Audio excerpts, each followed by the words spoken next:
ನಮಸ್ತೆ ಮಿತ್ರರೇ, ಇವತ್ತು ಚೌತಿಗೆ ನಾನು ಈ ಹಲಸಿನ ಎಲೆಯನ್ನು ಹೆಣಿಯದೆ ಹಲಸಿನ ಎಲೆ ಕೊಟ್ಟಿಗೆ ಮಾಡಿದ್ದೇನೆ. ನಿಮಗೆಲ್ಲ ಗೊತ್ತಿರುವ ಹಾಗೆ ಎಲೆಯಿಂದ ಮಾಡಿದಂತಹ ಈ ಕಡುಬುಗಳನ್ನು ತಿಂದರೆ ದೇಹಕ್ಕೆ ಬಹಳ ಒಳ್ಳೆಯದು. ಅದರಲ್ಲಿ ಸಹ ಹಲಸಿನ ಎಲೆ ಎಂಬುದು ಈ ಪಕ್ಷಪಾತ ಏನು ಹೇಳ್ತೇವೆ ನಾವು, ಅದು ಬರದಂತೆ ತಡೆಗಟ್ಟುವಂತಹ ಗುಣ ಆ ಎಲೆಯಲ್ಲಿ ಇದೆ ಅಂತೆ.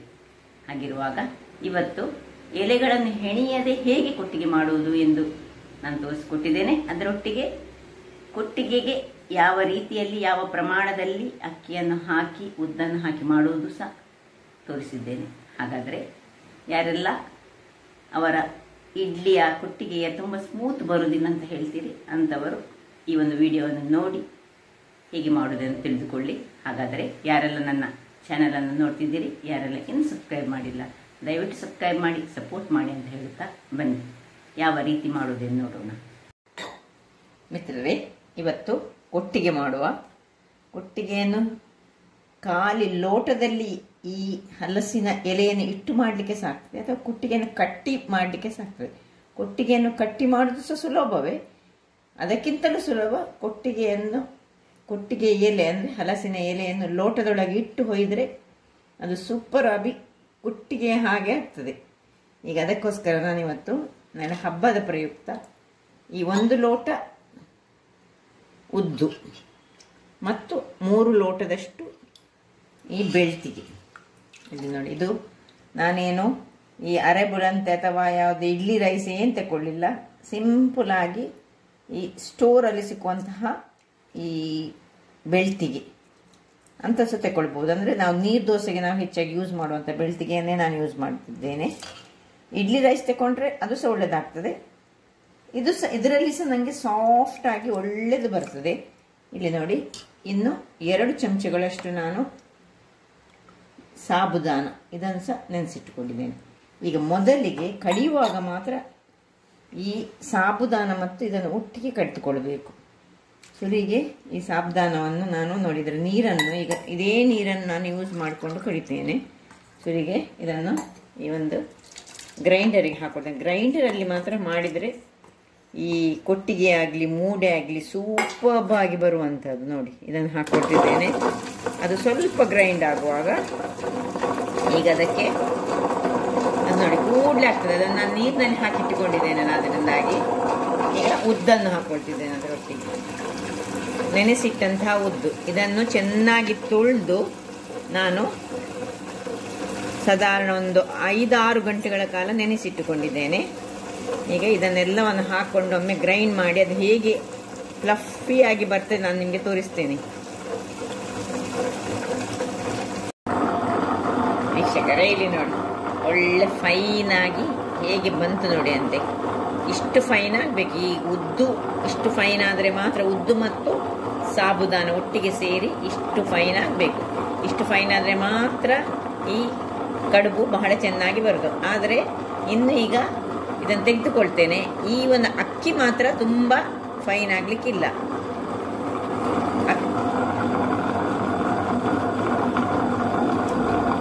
ನೋಡಿ ವೀಕ್ಷಕರೇ, ಆಯ್ತು. ಇಲ್ಲಿ ನೋಡಿ, ಎಷ್ಟು ಫೈನ್ ಆಗಿ ಈ ಉದ್ದು ಮತ್ತು ಸಾಬುದಾನ ಆಯಿತು. ಈಗ ಇದನ್ನು ನಾನು ಆಫ್ ಮಾಡಿಕೊಡ್ತೇನೆ. ಇನ್ನು ಅಕ್ಕಿ ಮಾತ್ರ ಇಷ್ಟು ಫೈನ್ ನಮಗೆ ಆಗಲಿಕ್ಕಿಲ್ಲ. ಅಕ್ಕಿ ಸ್ವಲ್ಪ ತರಿಯಾಗಿ ಅದನ್ನು ಮಾಡಿಕೊಡ್ಲಿಕ್ಕೆ ಉಂಟು ನಮಗೀಗ. ಈಗ ಇದನ್ನು ತೆಗೆದುಕೊಳ್ತೇನೆ ಒಂದು ಪಾತ್ರೆಗೆ.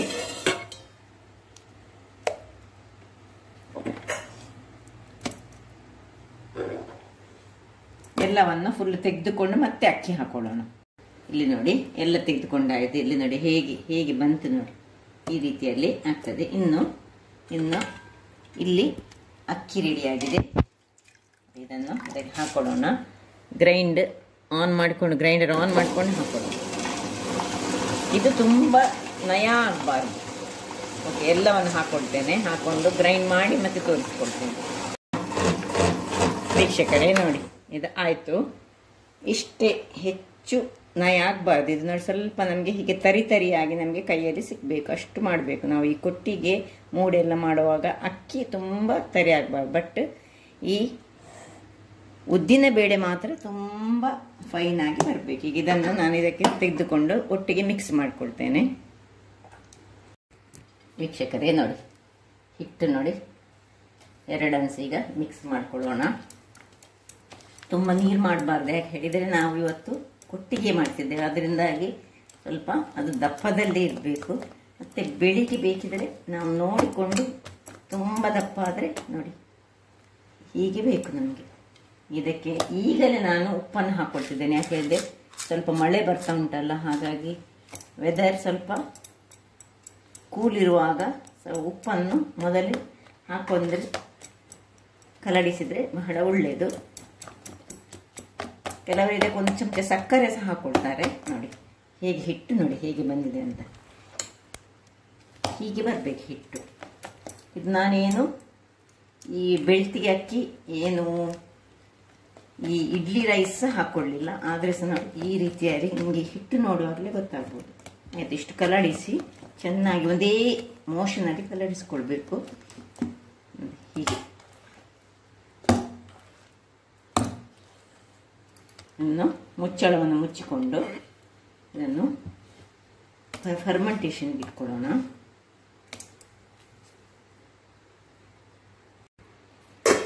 ಮುಚ್ಚಳ ಮುಚ್ಚಿದೆ. ಒಂದು ಒಳ್ಳೆ ಬಟ್ಟೆಯಲ್ಲಿ ಇದನ್ನು ಸುತ್ತಿಕೊಳ್ಳೋಣ. ಸುತ್ತಿಕೊಂಡು ಇದರ ಮೇಲೆ ಮುಂಚಿನವರ ಪ್ರಕಾರ ಏನಂತ ಹೇಳಿದರೆ ಒಂದು ಕಬ್ಬಿಣದ ಒಂದು ಏನಾದರೂ ಇಡ್ತಿದ್ರು, ಅದು ಏನೋ ಸೈಂಟಿಫಿಕ್ ರೀಸನ್ ಇರ್ಬೋದು. ಮತ್ತು ಇದು ವೆಯ್ಟನ್ನು ಒಂದು ಇಡಬೇಕು, ಯಾಕಂದರೆ ಅದರಲ್ಲಿ ಗಾಳಿ ಆಡಬಾರ್ದು ಹೇಳಿ ಹೀಗೆ ಇಟ್ಟು.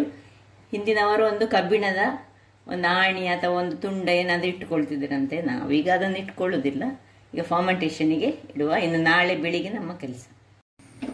ವೀಕ್ಷಕರೇ, ಇಲ್ಲಿ ನೋಡಿ ಬೆಳಗ್ಗೆ ಆಗಿದೆ. ಈಗ ಹಿಟ್ಟು ಹೀಗೆ ಬಂದಿದೆ ನೋಡೋಣ. ನಾವೇನು ಸ್ಪೆಷಲ್ ಅಕ್ಕಿ ಏನು ಹಾಕಲಿಲ್ಲ, ಸಿಂಪಲ್ ಹೇಗೆ ಉಬ್ಬಿ ಬಂದಿದೆ ನೋಡಿ, ಕಾಣ್ಬೋದು ನೋಡಿ, ದಪ್ಪಾಗಿದೆ. ಹೀಗೆ ನಮಗೆ ಈ ಮೂಡೆ ಮತ್ತು ಕೊಟ್ಟಿಗೆ ಮಾಡಲಿಕ್ಕೆ ಈ ರೀತಿಯ ದಪ್ಪನಾದ ಹಿಟ್ಟು ಬೇಕಾಗ್ತದೆ ನಮಗೆ. ನೋಡಿ ಹೀಗೆ ಹೊಯ್ಲಿಕ್ಕೆ ಆಗ್ಬೇಕು ನಮಗೆ. ಈಗ ಇದನ್ನು ಕಲರಿಸ್ಕೊಳ್ಳೋಣ. ಇದಕ್ಕೆ ಈಗ ನಾನು 1 ಸ್ಪೂನಿನಷ್ಟು ಸಕ್ಕರೆಯನ್ನು ಹಾಕ್ಕೊಳ್ತಿದ್ದೇನೆ. ನೋಡಿ ಒಂದೇ ಚಮಚ, ಇದು ಆಪ್ಷನಲ್, ನಿಮಗೆ ಬೇಕಿದ್ರೆ ಮಾತ್ರ ಹಾಕ್ಕೊಳ್ಬೋದು. ನಾನು ಇದರಲ್ಲಿ 1 ಚಮಚದಷ್ಟು ಹಾಕ್ಕೊಂಡೆ. ಈಗ ಇದನ್ನು ಚೆನ್ನಾಗಿ ಪುನಃ ಕಲಡಿಸ್ಕೊಳ್ಳೋಣ. ಕಲಡಿಸಿಕೊಂಡು ಇದನ್ನು ಪಕ್ಕಕ್ಕೆ ಇಟ್ಕೊಳ್ಳೋಣ. ಇಲ್ಲಿ ನೋಡಿ, ನಾವು ಈ ರೀತಿಯಲ್ಲಿ ಕೊಟ್ಟೆ ಮಾಡಿಕೊಂಡು ಮಾಡಬಹುದು, ಅಥವಾ ನಾವು ಈ ಲೋಟದ ಒಳಗೆ ನೋಡಿ ಇದನ್ನು ಇಟ್ಟುಕೊಂಡ್ರೆ ಕೊಟ್ಟೆ ಮಾಡಿ, ಇದದು ಸುಲಭ ವಿಧಾನ. ಇದೊಂದು ಈ ಒಂದು ಲೋಟದ ಒಳಗೆ ಹೀಗೆ ಒಂದು ಇದು ಇಟ್ಕೊಳ್ಳೋದು, ಹಾಕೋದು ನೋಡಿ. ಇನ್ನೊಂದು ಒಟ್ಟು 3 ಎಲೆಗಳನ್ನು ಹೀಗೆ ಹಾಕ್ಕೊಂಡ್ರೆ ಉಂಟಲ್ಲ, ಕೊಟ್ಟಿಗೆಯ ರೀತಿಯಲ್ಲಿ ನಾನು ನಿಮಗೆ ತೋರಿಸ್ತೇನೆ ಮತ್ತೆ ಮಾಡಿ. ಹೀಗೆ ನೋಡಿ, ಇದರ ಒಳಗೆ ಒಂದು, ಇದರ ಒಳಗೆ ಒಂದು, ಇನ್ನೊಂದು ಎಲೆ, ಅಥವಾ ಸಪೂರ ಎಲೆ ಇದ್ದರೆ ಸಪೂರ ಎಲೆಯನ್ನು ಸಹ ಹಾಕ್ಕೊಳ್ಬೋದು. ನಿಮ್ಮ ಹತ್ರ ಸಣ್ಣ ಸಣ್ಣ ಎಲೆ ಇದ್ದರೆ ನೋಡಿ ಈ ರೀತಿಯಲ್ಲಿ ಹಾಕ್ಕೊಂಡ್ರೆ ಸಾಕ್ತದೆ. ಅಥವಾ ಕೊಟ್ಟಿಗೆ ನಿಮಗೆ ಕಟ್ಟಬೇಕಾದ್ರೆ ನೋಡಿ, ನಾನು ಕೊಟ್ಟಿಗೆ ಒಂದು ಕಟ್ಟಿಟ್ಟಿದ್ದೇನೆ.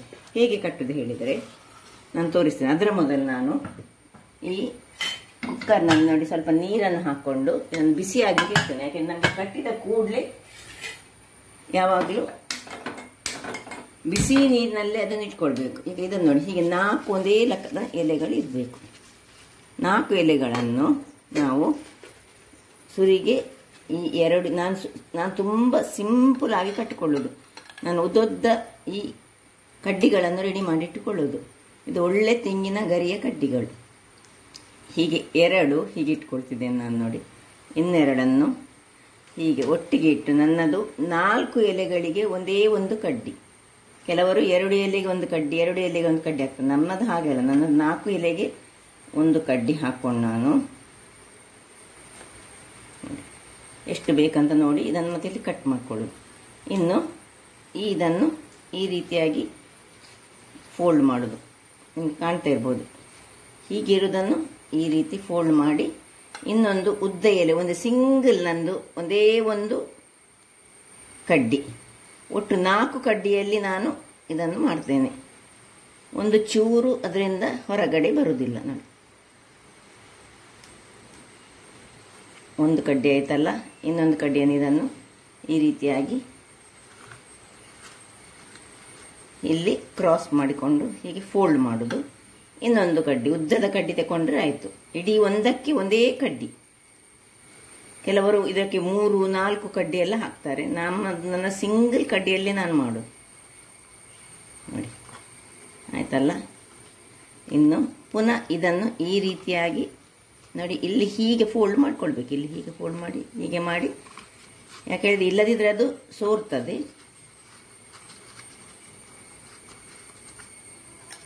ಇನ್ನೊಂದು ಉದ್ದದ ಕಡ್ಡಿ ತೆಗೆದುಕೊಳ್ಳೋದು. ಇದನ್ನು ಹೀಗೆ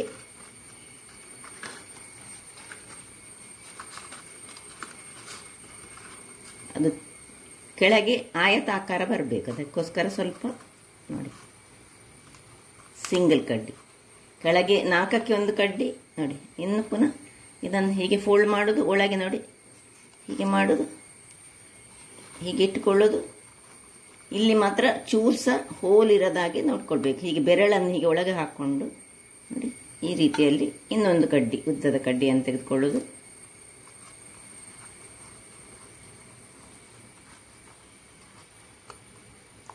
ನಾಲ್ಕು ಕಡ್ಡಿ ಮತ್ತು ಕೆಳಗೆ ಒಂದು ಕಡ್ಡಿ, ಒಟ್ಟು 5 ಕಡ್ಡಿಯಲ್ಲೇ ನಾನು ಮಾಡ್ತೇನೆ. ಕೆಲವರಿಗೆ ಒಂದು 10-12 ಕಡ್ಡಿ ಬೇಕಾಗ್ತದೆ ಒಂದು ಮಾಡಲಿಕ್ಕೆ. ನೋಡಿ ಎಷ್ಟು ಚೆನ್ನಾಗಿ ಬಂದು ನೋಡಿ, ಅದು ಸ್ಟ್ರೈಟ್ ಸಹ ನಿಲ್ತದೆ. ಹೀಗೆ ಈ ರೀತಿ ಸಹ ಮಾಡ್ಬೋದು. ಇದು ಸುಲಭ ಮಾಡಲಿಕ್ಕೆ, ಅಥವಾ ಅದಕ್ಕಿಂತ ಸಹ ಸುಲಭ ಹೀಗೆ 4 ಇದನ್ನು ಮಾಡ್ಬೋದು. ಇದು ಈಗ ನೀರು ಬಿಸಿ ಆಗಲಿ, ಆಮೇಲೆ ಹೊಯ್ದುಕೊಳ್ಳೋಣ. ವೀಕ್ಷಕರೇ ನೋಡಿ, ನೀರು ಬಿಸಿಯಾಗಿದೆ. ಇದರೊಳಗೆ ಇದನ್ನು ಇಟ್ಟುಕೊಳ್ತೇನೆ. ಇನ್ನು ನೋಡಿ ಹೀಗೆ ಅದಕ್ಕೆ ಸೀದಾ ಹೊಯ್ಕೊಳ್ಳೋದು. ಇದರದ್ದು ಒಂದು ಫಸ್ಟಿನ ಇದನ್ನು ಕಟ್ ಮಾಡ್ಕೊಳ್ಬೋದು, ಈಸಿ ಆಗಲಿಕ್ಕೆ ನಮಗೆ. ಇದನ್ನು ಹೀಗೆ ಈ ಸೈಡನ್ನು ಕಟ್ ಮಾಡಿಕೊಂಡು 2 ಇಟ್ಕೊಂಡ್ರೆ ಸಾಕಾಗ್ತದೆ ನಮಗೆ. ಆಗ ಇದರಲ್ಲಿ ಹೊಯ್ಕೊಳ್ಬೋದು ನೋಡಿ. ಎಷ್ಟು ಹೀಗೆ ದಪ್ಪದಲ್ಲಿ ಬಂದರೆ ಬಹಳ ಉತ್ತಮ. ನಿಮಗೆ ತುಂಬ ದಪ್ಪ ಅಂತ ಆದರೆ ಸ್ವಲ್ಪ ನೀರನ್ನು ಹಾಕ್ಕೊಳ್ಬೋದು. ಇಲ್ಲಿ ನೋಡಿ ಕನ್ಸಿಸ್ಟೆನ್ಸಿ ಸ್ವಲ್ಪ ನಾನು ನೀರನ್ನು ಇದಕ್ಕೆ ಹಾಕ್ಕೊಂಡೆ. ನಾನು ಒಂದು ಕಾಲು ಗ್ಲಾಸ್ನಷ್ಟು ನೀರನ್ನು ಹಾಕ್ಕೊಂಡೆ. ತುಂಬ ನನಗೆ ದಪ್ಪ ಖಂಡಿತ, ಯಾಕಂದರೆ ತುಂಬ ದಪ್ಪ ಆದರೆ ಸಹ ಈ ಕೊಟ್ಟಿಗೆ ಒಳ್ಳೇದಾಗೋದಿಲ್ಲ. ಈಗ ನೋಡಿ ಇದರಲ್ಲಿ ನಾನು ಹೀಗೆ ಕಟ್ ಮಾಡಿಕೊಂಡು ಹಾಕ್ಕೊಳ್ತಿದ್ದೇನೆ ನೋಡಿ. ಇದರಲ್ಲಿ ಸಾಧಾರಣ ಇದರಲ್ಲಿ 2 ಸೌಟಿನಷ್ಟು ಹಿಡಿತದೆ. ಹೀಗೆ 3/4 ಹಾಕ್ಕೊಳ್ಬೇಕು. ಮತ್ತು ಸೀದಾ ನೋಡಿ ಹೀಗೆ ಇಟ್ಕೊಳ್ಳೋದು. ಒಂದು ಚೂರು ಏನು ಹೋಲ್ ಆಗ್ತದೆ ನೋಡಿ, ಒಂದೇ 4 ಇದರಲ್ಲಿ ಮಾಡಿಕೊಂಡಂಥದ್ದು ನಾನು. ಈಗ ಇದನ್ನು ಇಟ್ಕೊಳ್ಳೋಣ. ಇಲ್ಲಿ ನೋಡಿ ಲೋಟದಲ್ಲಿ ಮಾಡೋದು ನಾನು ನೋಡಿ. 4 ನೋಡಿ ಲೋಟದ ಒಳಗೆ ಇಟ್ಕೊಂಡಿದ್ದೇನೆ. ಇದು ನಿಮಗೆ ತೆಗೆದಾದ ಮೇಲೆ ಗೊತ್ತಾಗ್ತದೆ. ಅದಕ್ಕೆ ಮತ್ತು ಇದಕ್ಕೆ ಏನು ಡಿಫರೆನ್ಸ್ ಬರೋದಿಲ್ಲ. ಇದರೊಳಗೆ ನಿಮಗೆ ಕಾಣ್ಬೋದು. ಹೀಗೆ ಒಂದು ನಿಮಗೆ ಕಷ್ಟ ಆಗೋದಾದರೆ ಒಂದು ಚೂರಿಯಲ್ಲಿ ಹೀಗೆ ಇದನ್ನು ಸ್ವಲ್ಪ ಹೀಗೆ ಮಾಡಿಕೊಂಡು ಹೀಗೆ ಬೆರಳನ್ನು ಹೀಗೆ ಇಟ್ಟುಕೊಂಡು ಇದರೊಳಗೆ ಇದರಲ್ಲಿ ಒಂದೊಂದೇ ಸೌಟ್ ಹಿಡಿತದೆ.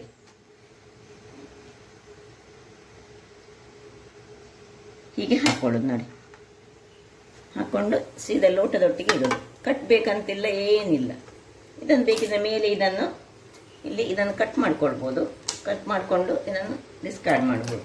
ಇಲ್ಲಿ ನೋಡಿ ಪುನಃ ಹಾಗೇ ತುಂಬಿಸಿಟ್ಟುಕೊಂಡಿದ್ದೇನೆ ನಾನು. ಇದರೊಳಗೆ ಒಂದೊಂದನ್ನು ಹಾಕ್ಕೊಂಡು ಈ ಎಲೆಯ ಪರಿಮಳ ನಮಗೆ ಬೇಕೇನು ಹೇಳಿದರೆ ಹಲಸಿನ ಎಲೆಯ ಪರಿಮಳ ಈ ಒಟ್ಟಿಗೆ ಬರಬೇಕು. ಆಗ ಅದಕ್ಕೊಂದು ರುಚಿಯೂ ಸಹ ಬೇರೆ, ಪರಿಮಳವೂ ಬೇರೆ, ಆರೋಗ್ಯಕ್ಕೆ ಉತ್ತಮ. ಈ ಒಂದು ಹಲಸಿನ ಎಲೆಯನ್ನು ಆಗಾಗ ಉಪಯೋಗಿಸೋದ್ರಿಂದಾಗಿ ಈ ಪಾರ್ಶ್ವವಾಯು ಬರುವಂತಹ ಒಂದು ಡಿಸೀಸನ್ನು ನಾವು ತಡೀಬೋದಂತೆ. ಹಾಗೆ ಎಲ್ಲವನ್ನು ಸಹ ನಾನು ಹೀಗೆ ಮಾಡಿಕೊಳ್ತೇನೆ ನೋಡಿ.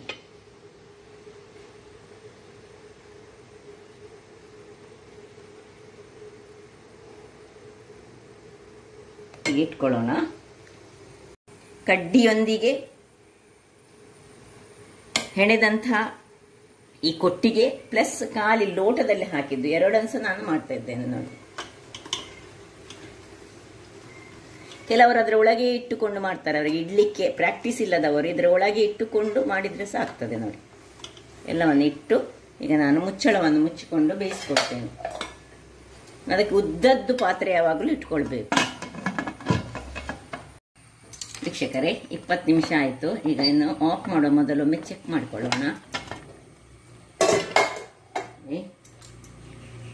ನೋಡಿ ಹೀಗೆ ಓಪನ್ ಆಗಿ ಬಂದರೆ ಅದರ ಅರ್ಥವೇ ನೋಡಿ, ಹೀಗೆ ಓಪನ್ ಆಗಿದ್ದರೆ ಒಳ್ಳೆ ಇದಾಗಿದೆ ಅಂತೇಳಿ ಅರ್ಥ ನೋಡಿ. ಇಲ್ಲ, ಏನು ಹಿಡಿಯುವುದಿಲ್ಲ. ಇದು ಆಫ್ ಮಾಡಿಕೊಂಡು ನಾವು ಇದನ್ನು ಒಂದೊಂದಾಗಿ ಹೀಗೆ ತೆಗೆದುಕೊಳ್ಳೋಣ. ನೋಡಿ, ಇದೆಲ್ಲ ನಾವು ಏನು ಕಟ್ಟದೆ ಮಾಡಿದಂಥದ್ದು, ಇದು ಹೀಗೆ ಕಟ್ಟಿ ಮಾಡಿದಂಥದ್ದು, ಕೊಟ್ಟಿಗೆ ಕಟ್ಟಿದದ್ದು, ಇದು ಲೋಟದಲ್ಲಿ ಹಾಕಿದಂಥದ್ದು. ಸ್ವಲ್ಪ ತಣ್ಣಗಾಗಬೇಕು ನೋಡಿ. ಇನ್ನು ನಾನು ಇನ್ನೊಂದು ಸೆಟ್ಟಿಗೆ ರೆಡಿ ಮಾಡಿ ಇಟ್ಕೊಂಡಿದ್ದೇನೆ. ಉಳಿದ ಇದನ್ನು ಇದರಲ್ಲಿ ಹಾಕ್ಕೊಳ್ತೇನೆ. ಇಲ್ಲಿ ನೋಡೋಣ. ಇಲ್ಲಿ ನೋಡಿ, ನಿಮಗೆ ಕಾಣ್ಬೋದು, ಇದು ಹೀಗೆ ಲೋಟದಲ್ಲಿ ಸ್ವಲ್ಪ ಬಿಸಿ ಉಂಟು. ಹೀಗೆ ಎಳೆದ್ರೆ ಬರ್ತದೆ ನೋಡಿ. ಹೇಗೆ ಆಗಿದೆ ನೋಡಿ. ನಾವು ಕಟ್ಟಲಿಲ್ಲ, ಏನಿಲ್ಲ, ಆದರೆ ಸಹ ಈ ರೀತಿಯಾಗಿ ಬರ್ತದೆ. ಸೊ ಇದು ಈಸಿಯೆಸ್ಟ್ ಮೆಥಡ್. ತುಂಬ ಸಾಫ್ಟ್ ಸಹ ಆಗಿದೆ ನೋಡಿ. ನಾವು ಯೂಸ್ ಮಾಡಿದ್ದು ಸಿಂಪಲ್ ರೈಸನ್ನು ನೋಡಿ. ಹೀಗೆ ಇದು ಓಪನ್ ಹೀಗೆ ಬಂದರೆ ಇದರ ಅರ್ಥ ಇದು ಒಳ್ಳೆಯದಾಗಿ ಬಂದಿದೆ ಹೇಳಿ. ಇದು ಸಹ ಹಾಗೆ ನೋಡಿ. ಇದಾದರೆ ಫುಲ್ ಕಟ್ಟಿದಂತಹದ್ದು ನೋಡಿ. ಇದಕ್ಕೆ ಚಟ್ನಿ ಸಹ ಇಲ್ಲಿ ರೆಡಿಯಾಗಿದೆ. ನೀರು ಚಟ್ನಿ ಯಾವುದು ಸಹ ಆಗ್ತದೆ. ಕೊತ್ತಂಬರಿ ಸೊಪ್ಪಿನ ಚಟ್ನಿ ಆಗ್ತದೆ, ಮರಿ ಚಟ್ನಿ ಆಗ್ತದೆ, ಅಥವಾ ಸಿಂಪಲ್ ಆಗಿ ಕೆಂಪು ಈ ಮೆಣಸಿನ ಚಟ್ನಿ ಮಾಡಿದ. ಯಾರಿಗೆ ಸ್ವಲ್ಪ ಖಾರ ಇಷ್ಟ ಅಂತವ್ರು ಕೆಂಪು ಮೆಣಸಿನ ಚಟ್ನಿಯಲ್ಲಿ ತಿನ್ಬೋದು, ಸಾಂಬಾರಲ್ಲಿ ತಿನ್ಬೋದು, ಯಾವುದ್ರಲ್ಲಿ ಸಹ ತಿನ್ಬೋದು. ಗಣೇಶ ಹಬ್ಬಕ್ಕೆ ಮಾಡಿದಂತಹ ಈ ಕಡುಬು ನಿಮಗೆ ಖುಷಿ ಆದರೆ ನೋಡಿ, ಹೀಗೆ ಇದನ್ನು ಹೀಗೆ ಓಪನ್ ಮಾಡಿದರೆ ಆಯಿತು. ನಿಮ್ಗೆ ಇಷ್ಟ ಆಯ್ತು ಅಂತ ಭಾವಿಸ್ತೇನೆ. ಹಾಗಾದರೆ ತುಂಬ ಸಾಫ್ಟ್ ಸಹ ಆಗಿದೆ, ನಿಮಗೆ ಗೊತ್ತಾಗ್ಬೋದು. ಮುಟ್ಟುವಾಗಲೇ ನಿಮಗೆ ಅಷ್ಟು ಸಾಫ್ಟಾಗಿ ಬಂದಿದೆ. ಹೀಗೆ ಒಡೆದ್ರೆ ಮೇಲೆ ಅದು ಬಹಳ ಸ್ಮೂತಾಗಿ ಬಂದಿದೆ ಹೇಳಿ ಅರ್ಥ. ಹಾಗಾದರೆ ನನ್ನ ಈ ಕುಕಿಂಗ್ ಚಾನಲ್ ನಿಮಗೆ ಇಷ್ಟ ಆದರೆ ಬೋಳೂರು ಸುವರ್ಣ ಚಾನಲನ್ನು ಲೈಕ್ ಮಾಡಿ, ಶೇರ್ ಮಾಡಿ, ಹಾಗೂ ಸಬ್ಸ್ಕ್ರೈಬ್ ಮಾಡಿ, ಹಾಗೂ ನನ್ನ ಇನ್ಸ್ಟಾಗ್ರಾಮ್ ಪೇಜನ್ನು ಫಾಲೋ ಮಾಡಿ. ಧನ್ಯವಾದಗಳು.